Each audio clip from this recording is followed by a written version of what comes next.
Aircel நிறுவனத்தின் புதிய internet games பயன்பாடு, பங்குச் சந்தைகளில் ஆபரண தொழில் சார்ந்த பங்குகள் விலை உயர்ந்திருந்தது உள்ளிட்ட செய்திகளை காணலாம். ஏர்செல் நிறுவனம் பாக்கெட் இன்டர்நெட் கேம்ஸ் என்ற பெயரில் புதிய ரீசார்ஜ் கூப்பன் வசதியை அறிமுகம் செய்துள்ளது. இதன்படி ரூபாய் மதிப்புள்ள கூப்பனை ரீசார்ஜ் செய்யும் வாடிக்கையாளர்களுக்கு 2G தொலைத்தொடர்பு வசதியிலான சேவை வழங்கப்படும். தடையற்ற இணையதள வசதி மற்றும் வீடியோ கேம்களை ஆன்லைன் மூலமாக டவுன்லோடு செய்து கொள்ளலாம் என்று அந்த நிறுவனம் கூறியுள்ளது. இந்த வசதி 7 நாட்களுக்கு செல்லுபடியாகும். இதேபோல் ரூபாய்க்கு ரீசார்ஜ் செய்யும்போது 14 நாட்களுக்கு இந்த சேவையை பயன்படுத்த முடியும் என்று ஏர்செல் நிறுவனம் தெரிவித்துள்ளது. இப்போதைக்கு இன்ட்ரோடக்ஷன் வந்து ₹39 7 டேஸ்க்கு வேலிடிட்டியோட இந்த ரீசார்ஜ் இன்ட்ரோடியூஸ் பண்ணியிருக்கிறோம். அப்புறம் இப்போதைக்கு சிம்பியன் பிளஸ் ஜாவா ஹேண்ட்செட்ல மட்டும்தான் இந்த ஃபெசிலிட்டி வந்திருக்குது.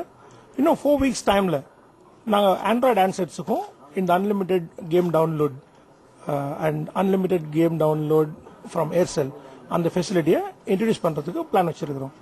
முதல் கட்டமாக வாடிக்கையாளர்கள் டிஸ்னி, யூடிவி மற்றும் எலக்ட்ரானிக் ஆர்ட்ஸ் ஆகிய இணையதளங்களில் இருந்து வீடியோ கேம்களை டவுன்லோடு செய்து கொள்ளலாம்.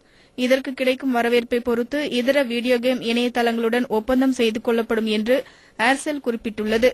தற்போது அறிமுகப்படுத்தப்பட்டுள்ள இந்த சேவை ஜாவா மென்பொருள் பயன்படுத்தப்படும் அனைத்து மொபைல் போன்களிலும் பயன்படுத்த முடியும்.